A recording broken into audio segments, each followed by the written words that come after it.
The I'm not. I don't the mean to say that it was an invalid question. I appreciate the question. I think sometimes these things matter, right. and I think that in this case they're both good. Well, but socks you would never see. Striped socks or dotted socks you'd never see. But here, this microphone is either a microphone or it's a microphone fuzzy guard here.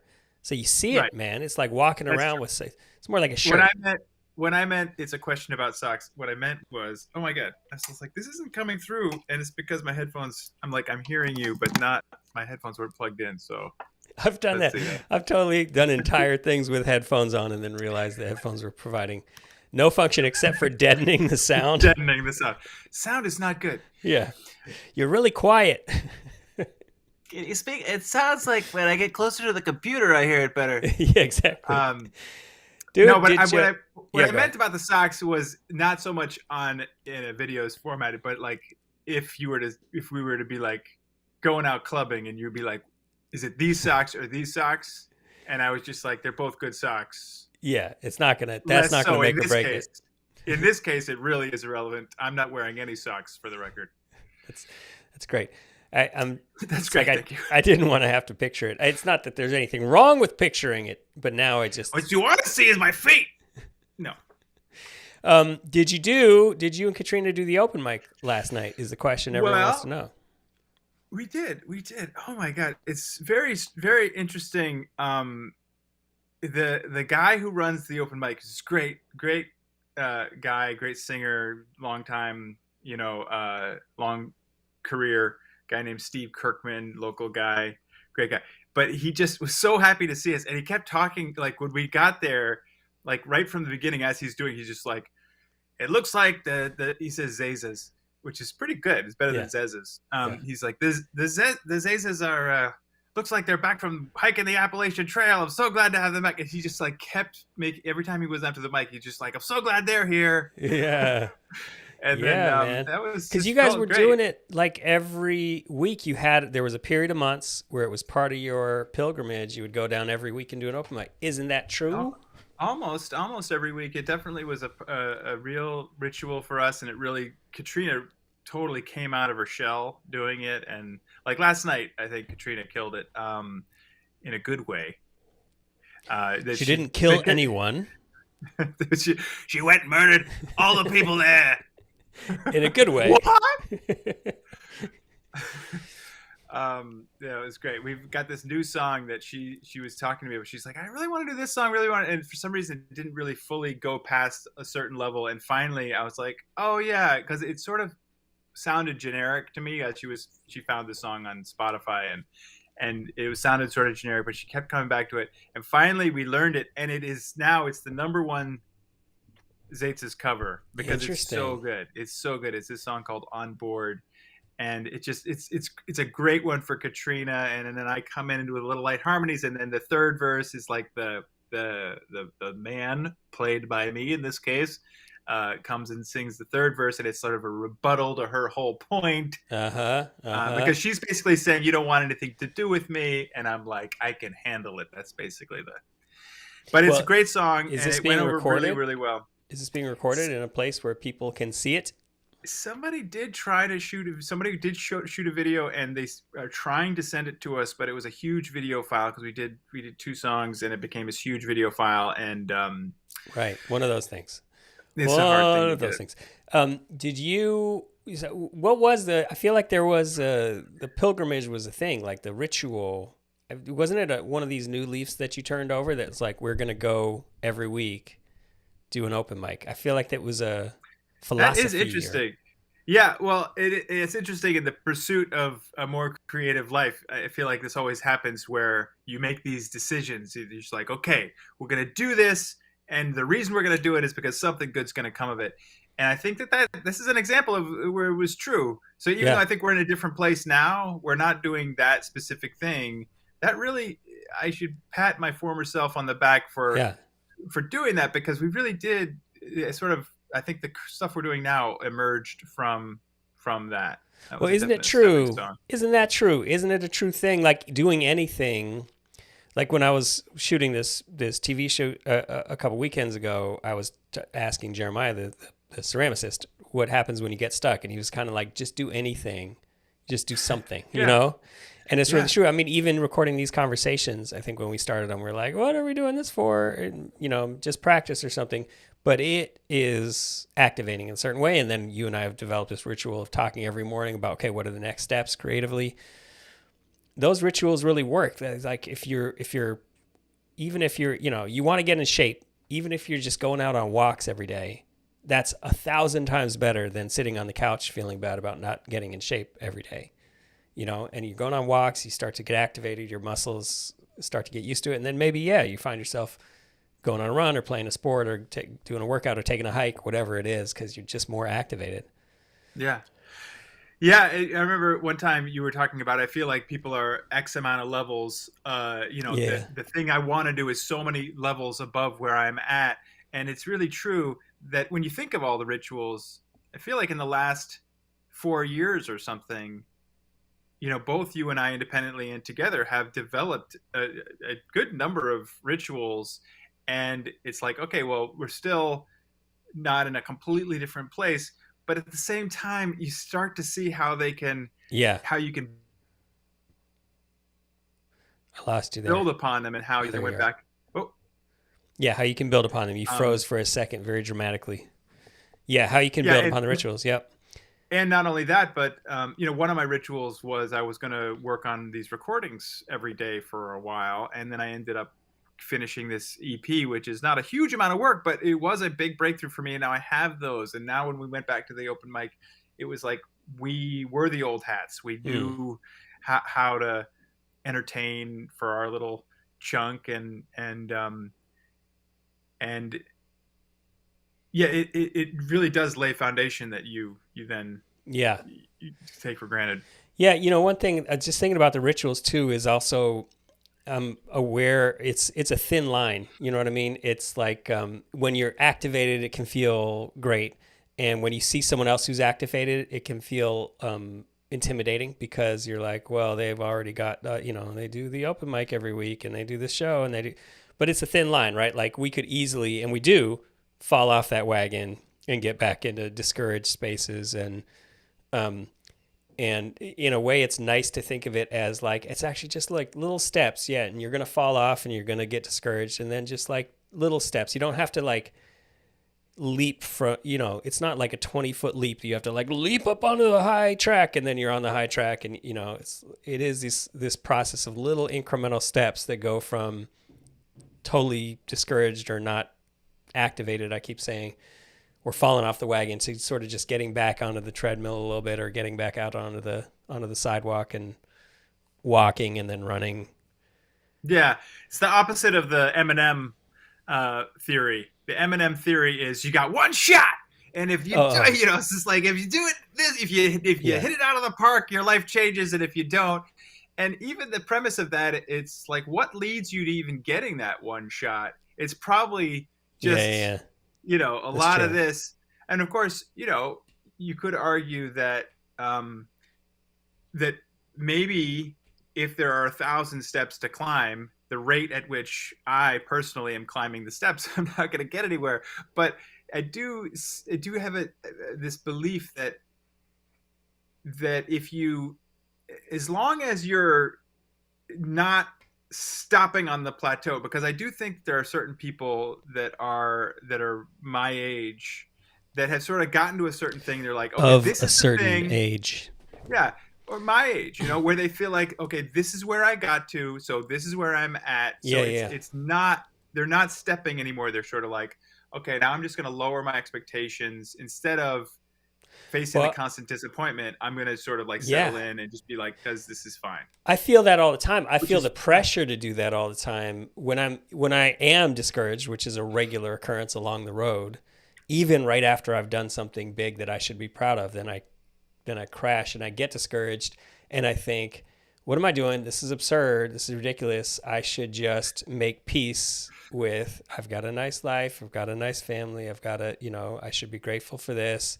It is this massive lowering of expectations, this pressure to just like make peace with where I'm at. Stop striving. It's a bad look. You know what I mean? Um, and That is it's pretty powerful. It's pretty, I don't know, pernicious or something, that constant sort of pullback. Just like, just settle it down, buddy. Settle it down. Yeah, it does definitely feel like um like that's the feeling all around is just like, come on, just like, don't don't get ahead of yourself, and don't, and why you pushing so hard. And I that made me think one time, because I was hearing that a lot, and I was thinking, just like, just go with the flow a little bit. And I was sailing one time. No, actually, I wasn't sailing. I was kayaking, but there was a big wind, and the wind was pushing me one way, but I noticed the current was pushing me another way. And it was that point where I thought to myself, this is an interesting question about going with the flow. Sometimes, maybe the wind is pushing you back, but the current is pushing you forward. And for me, it's going with the flow, I realize, is more about going with my flow to like want to do stuff. Like, Yeah. that's, for me, going with the flow is like sitting into the couch. For me, going with the flow is allowing myself to just like get excited about things, and try to do stuff all the time, and talk to people, and or sing a song with somebody, be like, this is great, let's set up Yeah. some microphones, and let's do a show, or Yeah. that's my flow. That's cool. And yeah, and even just the idea that there could be multiple flows, and you could be paying attention to one that's trying to drag you this way, or you could be paying attention to one that's trying to pull you that way, channeling which flow you want to be on. Maybe you're like, I feel that flow, I feel the current, but I also I feel the wind over here, and let me open my sail to catch it. See, I used your metaphor. Boom. I see it, metaphor, and bam. Forehand volley. Well, You ever dude, get that? Does that ever happen in text messages, when you're text messaging somebody, and then somebody puts a joke at you, and you're looking at it, and you could just sort of say, ha ha. You feel like, okay, no, you want to return the shot, and then it can go back a certain amount of times, and then at some point you just are like, okay, and sometimes even ha ha is the wrong. This happened the other day. Had a tennis date with somebody, and he said, I said, oh, okay, we'll see you at 10, and he said, not if we see you first. And so I was like, ha ha wasn't quite right. Yeah. I couldn't just say, so I'm like, but you couldn't just leave it. You can't just leave that text there. Right. And so literally I was feeling like, I have no response to this. It's kind of like he won the point, but I want to indicate that. So that I had to indicate that. And so I wrote back, I said, you've already won your first point. Oh, that's good. See, that was, and then did he ha ha? He ha ha'd it, which means I win. It's like a doffing of the cap. And to you, sir.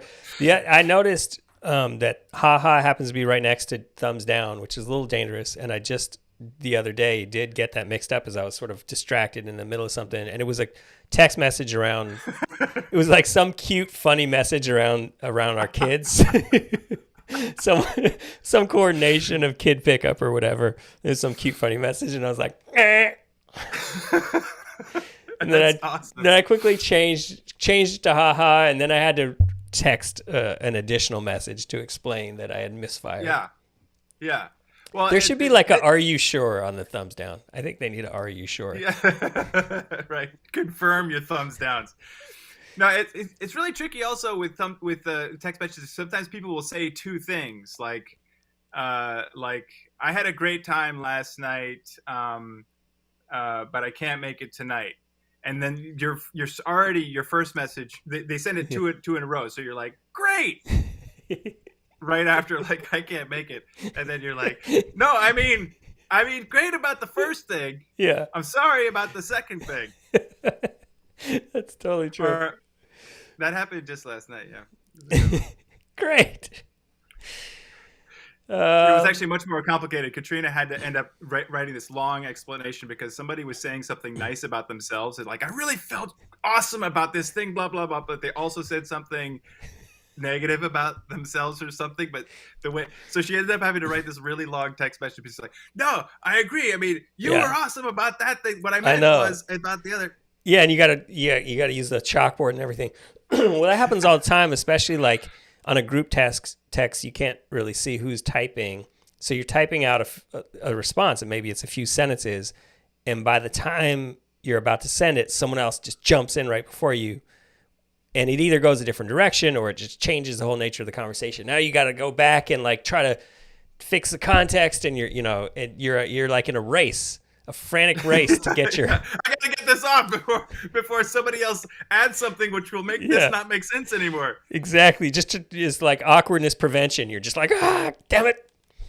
Now I gotta go back, and before I say this response, I gotta go to the beginning to Yeah. say, okay, respond to that thing, and also in addition, and now this doesn't quite make more sense. Well, then they introduce that little thing where you can reply above, and then it has a little thing. And I'm not an early adopter. Is what I noticed on any of these sort of communication things. I'm not an early adopter on you. So like the ha thing, the thumbs up thing. I'm always grumpy about it initially. I was Me like, too. Me I too. don't do that. I no, That's kid stuff. that's good. Yeah, and then becomes pretty mainstream, and now it's very emojis was the same way. I was like, I will not communicate with them, and then I think just yesterday, Because I always Yeah. thought of myself as an early adopter of stuff. I was the one who was introducing things to people, but yeah, when it came to emojis and the Yeah. ha-has and all that stuff, I was like, no, I'm drawing the line. But I wonder if Exactly. that's what everybody, like, this is what happens. This is how we get to be like our parents, is that we sometimes we're like, wait a minute,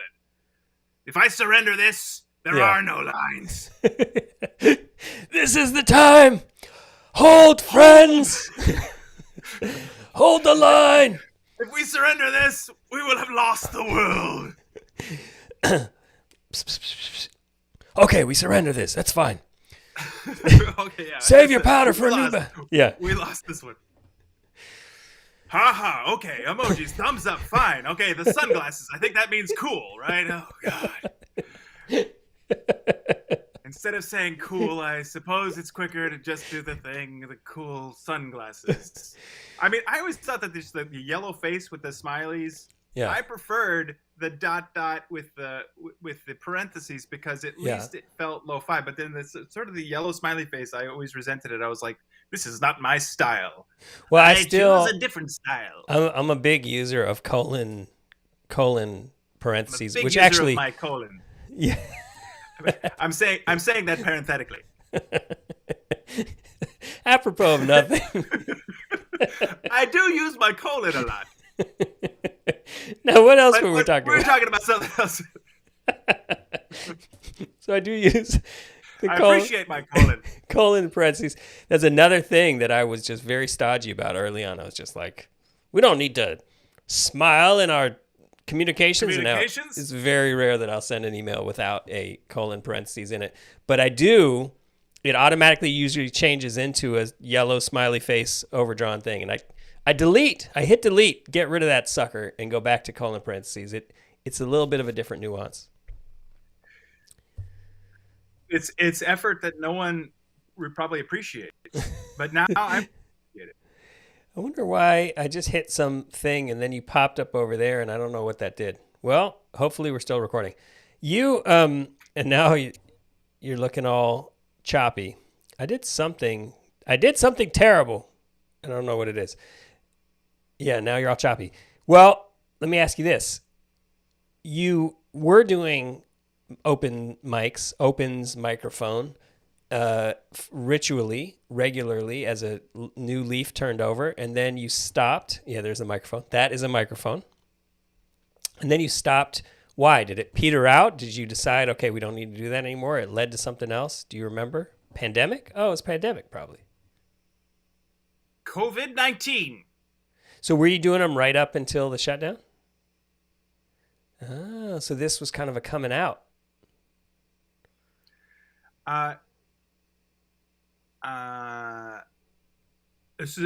This was sort of the return. It definitely felt like that. Yeah.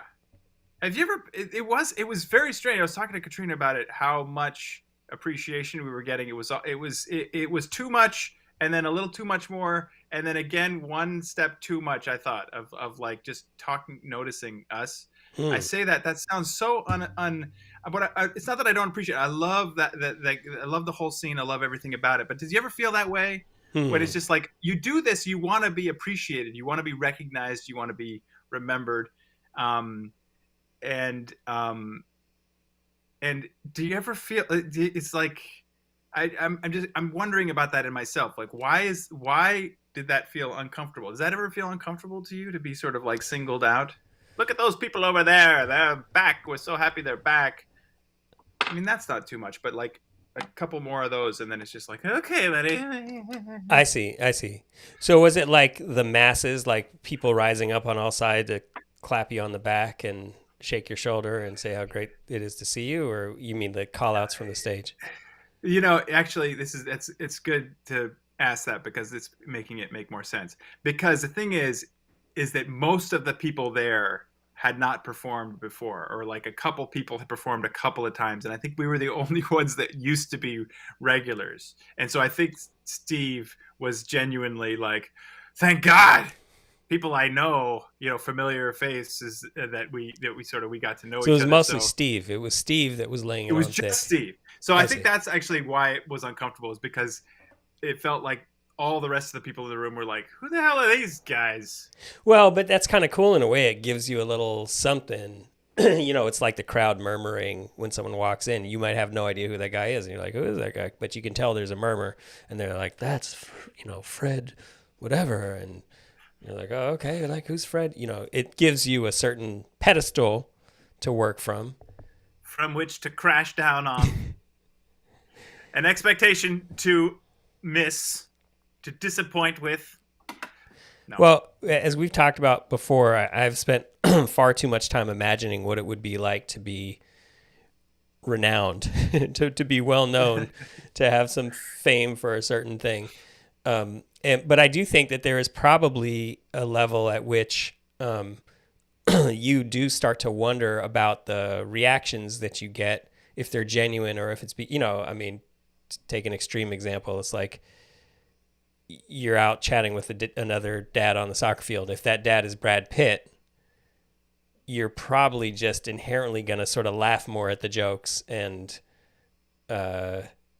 maybe keep the conversation going and not wander off. And you just can't fully be normal with someone who has achieved a little bit more of a stepped up status. And that probably is really, Yeah, it probably sucks. Yeah. decentering. It's a good thing I haven't achieved that sort of status. That's why I That's why I avoided chose it. not to become Brad Pitt. There was Poor a lot of Brad paths Pitt. to me. Poor Brad Pitt. It is interesting if you imagine you're Brad Pitt and like he's reached this pedestal, and I wonder how many people, if you are next to Brad Pitt on the soccer pitch your kids are playing, and it's like how many people, everyone's saying that's Brad Pitt, that's Brad Pitt, get over there, right over there, right, don't look, don't put your camera on him. If but it's, I wonder how not many people are thinking, what a fine actor. Like his job is the reason he got to where he was because he went to auditions Yeah. and he won parts and he won audiences' hearts and all that stuff by doing a job well. But do you really, I feel like people don't even think about that. They don't think like, that's a professional. That person knows Right. how to do a good job. It's more just like, that's Brad Pitt. That's a person who it's a public figure. That's a person that everyone knows. Well, we were just at a soccer tournament this past weekend, and there was a With great Brad Pitt. murmur in the tournament, like not even at the field, because Steph Curry had been at the field. His daughter was in the tournament, and Steph Curry was there. Did you see Steph Curry? Steph Curry. But I think, Well, that's different. I mean, he is. it's a little different. He's known for his skills. You know what he's known for. But it is an interesting thing because, how many, I don't know how many thousands of people, kids and parents were at the soccer tournament, and every one of them's going like, Steph Curry. And I happen to think. So he was there. He was there. I didn't or see he him, had been but so there? I heard. No, he was at the tournament, so I heard. I didn't happen to see him. He didn't happen to come up to me and ask to hang out. But yeah, it's not even. Not only was he not standing next to you talking about your daughters, he also wasn't at a distance, so you pointed at him and saw him. Right. He also wasn't at a far distance, so that he was. This was like 5 steps removed, and we're still talking about it. We're still talking about it. Pretty famous. And of course, I still thought like, okay, so what's my connection to Steph Curry? His wife tweeted my Daddy Skills video when it first came out to him. Did I ever tell you about that? No, that was great. Wow. I mean, that was before he was like global superstar. That's the time to show him your daddy raps. And it was when, I mean, that first daddy rap came out when that just the doing a daddy rap was noteworthy enough to be on it. You invented the whole. I did not. No. There was already that genre was there. That genre was there, but it was early. It was early enough that it was noteworthy. It was just like these two guys rapping about being a dad. It was the best one of the genre. It took the genre up a notch, or maybe 3 notches. I appreciate you saying that. I need to hear it, whether it's true or not, because then people started sending me the other ones, and it made me feel shame for having done mine. Well, because theirs were so good? No, theirs were good because it had just such a layer of cheesiness. I don't know. But that's what was so good about yours. It's just like, yeah, I mean, like everybody does the blah blah blah blah blah blah blah, and then like what yours was like legitimately cool and self-aware in a way that was. That's why these are the notches of which I speak. That you raised the genre. I don't know if anyone's followed suit, but. I really am happy to hear you say that because I need that deep in my soul, that reassurance. I get it. Yeah. Anyway, so just hearing he was there made me think, oh, if I ran into him, would I be like, and then I was like, that would be painful too. Your wife tweeted that, it's just like, just let the guy be.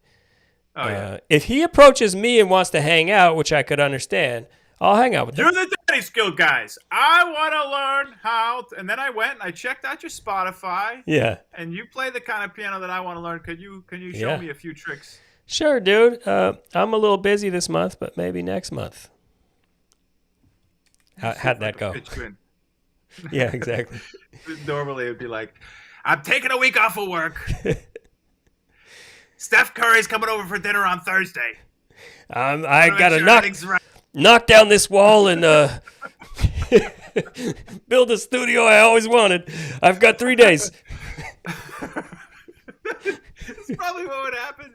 That would be. I wonder, if you ever did get to that level of fame, would that be a fun thing to do? To be like, I don't know. How would you even do it? It would be weird. Yeah. It would be very hard. Yeah. It'd be very hard to make friends. To be like, yeah, let's hang out. Cool, dude. I liked your video.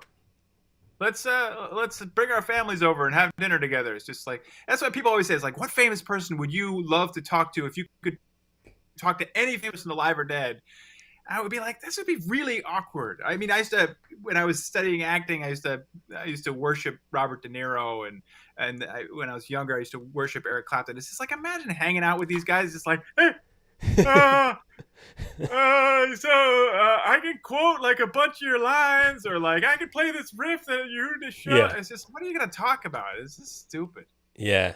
I would not want to hang out with. That's a good response. Yeah, the response would be, well, depends which famous person would want to hang out with me. Yeah. If they were coming up to me and be like, "Holy shit, you're," or even just like, "Hey, dude, I enjoyed your something. You want to grab a something?" Yeah. Yeah. They got to initiate. Yeah. Why do we have to initiate with all these famous people? I think that is probably how it works. Once you get big, you find promising people that you're excited about, and then you give them excitement and encouragement, and you help them. Yeah, because there's a guy in town that who's just this amazing musician who had a decent career, and he's really cool guy who makes all this awesome music. And I was sort of like, to me, I was like, this guy is like the godfather of like cool music in this town. And I was really intimidated by him, but he saw a video of mine and he came up and he saw me in the grocery store. He's like, "Oh, I really liked it." And we ended up hanging out and talking about stuff. That was really, really cool. But yeah, it has to be initiated by the person who's got more status. Yeah. Yeah. Well, we solved that. If we ever get status, yeah, we know what to do. We're gonna start trying to hang out with people all over the place. They're gonna be like, it's a little awkward. Actually, I you don't realize you don't actually have that. Well, let me help you. I have this ridiculous, my 5 minutes when I was doing my YouTube videos, and they were new enough, so I would occasionally get recognized out there in the world. The first time or two it happened, I realized I wasn't prepared for it. I didn't know what to say. So they'd be like, "Oh, you did that video."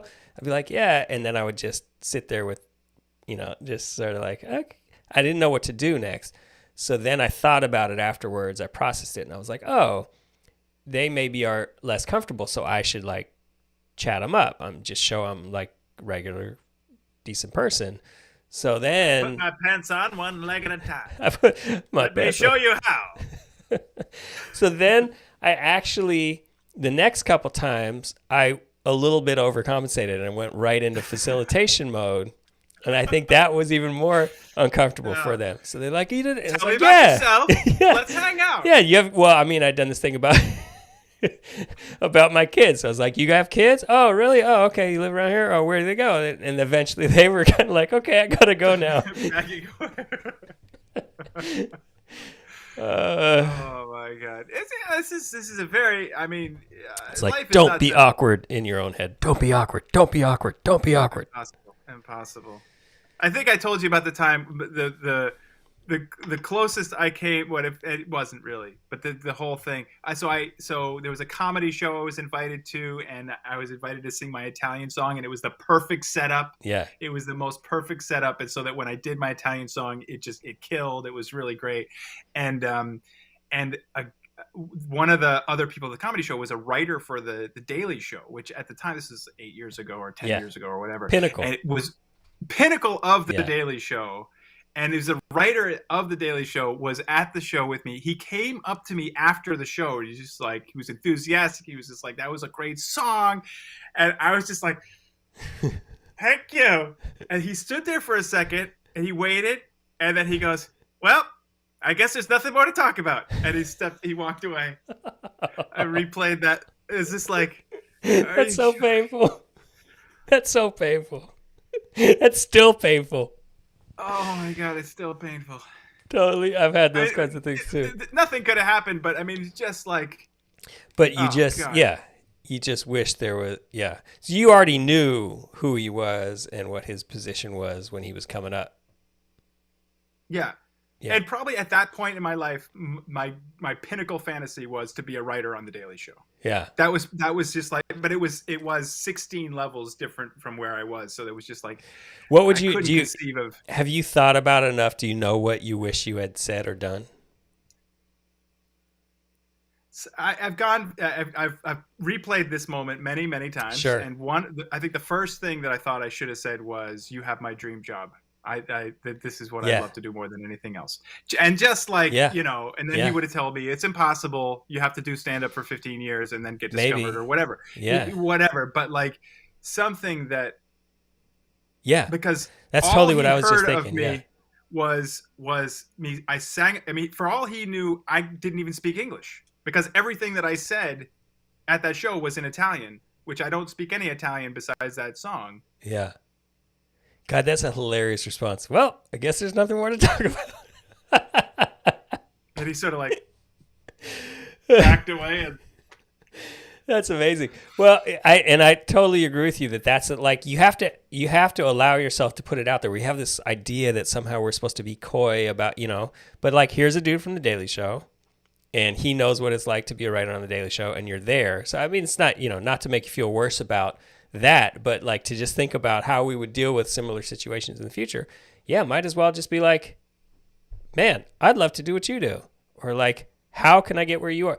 Because some people, not everybody's wired this way, and probably less so in entertainment, but some people are just wired to be like, "Well, let me help you," and a lot of people are actually wired to say, "Let me tell you what it's like," or "Hey, yeah, let's grab coffee. I'll tell you about it," or whatever it is. I think it's maybe that painful moment was to bestow that valuable lesson of just like, put it out there. Or does this make you feel worse? This is No. That's all great. I love that. I'm just imagining that I feel like in my experience with myself, I have two modes. I have modes where I'm just sort of like I'm I'm in a rapid fire. I'm trusting myself. I like myself enough Yeah. to sort of be able to speak and say things that are funny.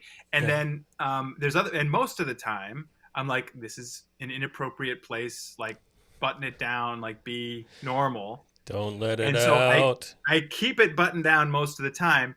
And then when you need it, it's hard to sort of like unpack all of the Yeah. buttons that are holding me back. Yeah. And so it sort of feels You're like, I'm 1 second. You're like fiddling with the button. that was what was happening in my soul. I was trying to get out of my own straitjacket. It's like, it's gonna break my arm. Hold on. Oh, okay. I just got a few more things. I gotta dislocate my hip. Hold on. Oh, 5 minutes. I'm gonna be out. That's inside you, and then Yeah, it looks like outside of like inside it's utter chaos. Yeah. Get out. You got a lot of genius to show, buddy. Let it shine. And he's just like, just a minute. he's like, well, I guess there's nothing more to say. Takes off. I'm like, wait, I got my arms broken, my hips broken. That's where I was. That's where he left me. That's where he left my soul. And at that point, I was halfway out of the straitjacket.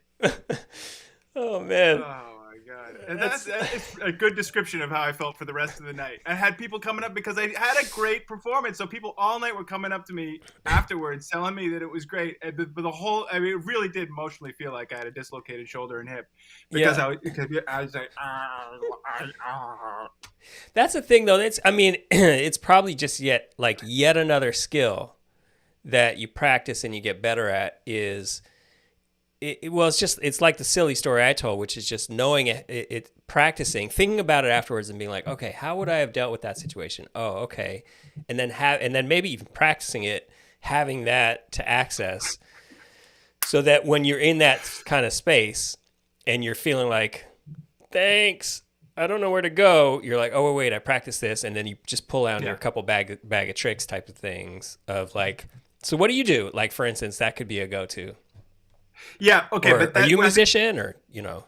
But I think where I was going with that is that if like my whatever genius I have is unlocked, I have a chance of like making somebody like that laugh, and then him being like, all right, I'll give you a couple pointers. But short of that, there's nothing I'm gonna say.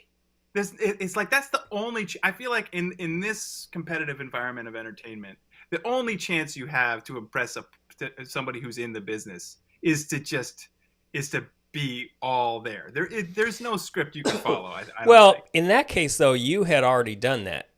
He was coming up to you to be excited, and you had already done that. So you probably, in that case, like a go-to technique could have worked, which is just like, when I feel frozen up, how do I extend the conversation? It's like kind of a buy time sort of thing. If you come to me and I feel frozen up, what's a question I can ask you to keep the conversation going, to show real interest, but also to just buy time to get myself out of the straitjacket? You know what I mean? So it's true that, like, you know, if I had approached Steph Curry on the soccer pitch, I would have had to have one hell of a, you know, double back handspring to catch his attention.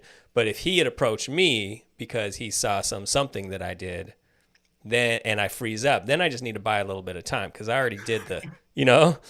Yeah, but I'm just thinking about, like, if you had got, I mean, the analogy would have been you going up to Steph Curry and been like, hey, I really love your work. You have any tips for me getting into the NBA? That would have been what it would have been like. No, but in this particular metaphor, it's because he came up to me because he saw my amazing handles on the pickup basketball court, and despite my 5'11" frame, that I soared above and did a reverse jam, and he's like, "Dude, that was amazing." And then I could be like, skills. "Yeah, man, I'd love to be on." in the NBA. I'd love to show you a few tricks. I think that I could teach you something. But right, I This mean, little thing I do. you had opened up this is just going to serve to make you feel worse about it, but you had opened up the door already by the performance.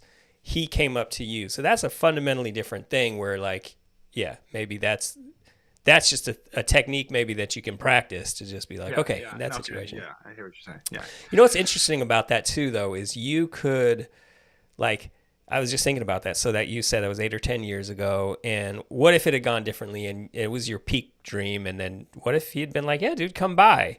You come by, and lo and behold, holy crap, you're a writer on the Today Show. Tonight Show. That's after. Tonight Show. What are we talking about? The Daily Show. Tonight Show, right. That's access different. It. Yeah. Today. Yeah. I guess there's a theme here. You're writer on the Daily Show. Then the next time you're at a thing, and then you come up to somebody, they're like, "Oh, he's the writer on the day," right? And that's just interesting to think about because. Let me give you a massage. Relax, buddy. Yeah, that's interesting because like. You're still in the realm like the rest of us of the regular guys who are now thinking about the shot they had and the this and the that. But like occasionally people just like get the hook. They just like they grab on a little fish hook and they get pulled up. And that's a bad metaphor because that's a bad thing if you're a fish. Maybe what it's like though, actually. Yeah, it could be. Sure, you want to be a writer on the, you'll serve us coffee for $13 an hour. Could be. Commute 4 hours. Yeah. You would have been thrilled to serve that coffee, right? No, I would have. To get in the I would have just loved to sit in that room and just and then it contribute. I would have done it for free for years. Yeah. As you're pouring, hey guys, I had an idea. Shut up. Here's an idea. Coffee that's hot. Right? Yeah. All right. You're here for one thing. You're fucking that up too. Speaking of shutting up, why don't we? Thank you, sir. It's been a pleasure as always. End broadcast.